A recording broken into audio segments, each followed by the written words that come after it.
Dieu vous bénisse. Alors, du fait de son insuffisance numérique et militaire, Israël ne pouvait pas conquérir Canaan, il n'en avait pas la force nécessaire. Alors, fortifie-toi. Quand Dieu le dit à Josué, Dieu est en train de lui dire comme grandis en force ou deviens fort. Mais pour ce faire, il ne s'agissait pas de grandir en force numérique ou militaire ou même physique. Mais il s'agissait plutôt de puiser la force de Dieu, la force spirituelle. C'est la force de Dieu qui a la capacité plus que nécessaire pour chasser les nations ennemies d'Israël. Sinon, avec quelle force physique Israël aurait pu chasser les géants aux yeux desquels ils étaient comme des sauterelles, Nombre 13-33. Ou alors en combien de temps Israël allait grandir démographiquement pour être assez nombreux pour rivaliser avec les nations de Canaan et peupler rapidement Canaan. Israël ne pouvait donc que compter sur la force de Dieu. Il devait donc la puiser. Alors fortifie-toi signifie donc puiser dans les forces de Dieu, s'accaparer la force du Saint-Esprit qui est l'esprit de force. Ésaïe 11 verset 2. Jésus a dit, sans moi vous ne pouvez rien faire. Jean 15 verset 4.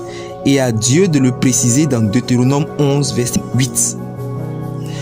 Dieu a dit que c'est lui qui allait donner la force à Israël pour prendre possession du pays. Tu vois, ce projet que Dieu t'a montré au travers duquel il a dit qu'il allait te bénir, c'est ton Canaan. Par tes propres forces, tu n'arriveras à rien et tu vas te décourager. Mais revêt-toi de la force du Seigneur. Puise les forces de l'Esprit. Dieu te donne une bénédiction, mais bien souvent, elle est beaucoup trop grande pour tes capacités physiques. Tu ne peux pas la posséder par ta propre force ou dans un processus normal. Or, c'est avec Dieu que nous ferons des exploits et il écrasera nos ennemis.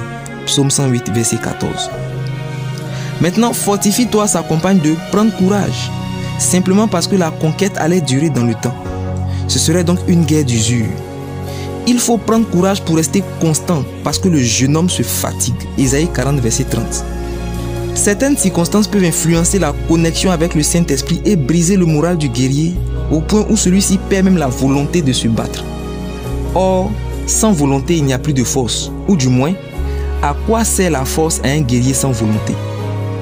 Dans Exode 23, verset 29 à 30, Dieu avait prévu déjà de ne pas chasser en un instant toutes les nations indésirables, mais de le faire dans le temps pour protéger Israël des bêtes sauvages et lui permettre de grossir en nombre pour pouvoir peupler Canaan.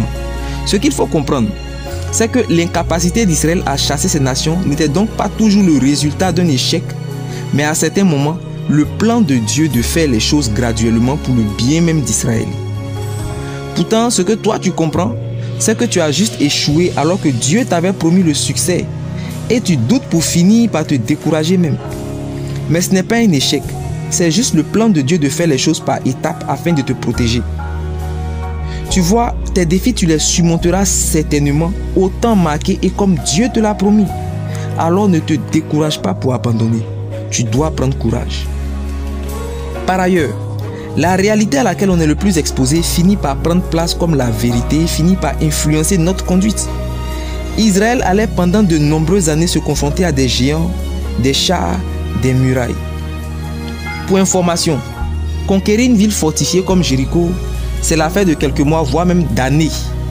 Et ça, c'est avec les moyens militaires. Maintenant, imagine un peuple faible et démuni comme Israël dans cette affaire. Les forces que tu dois puiser sont spirituelles, mais la réalité est physique.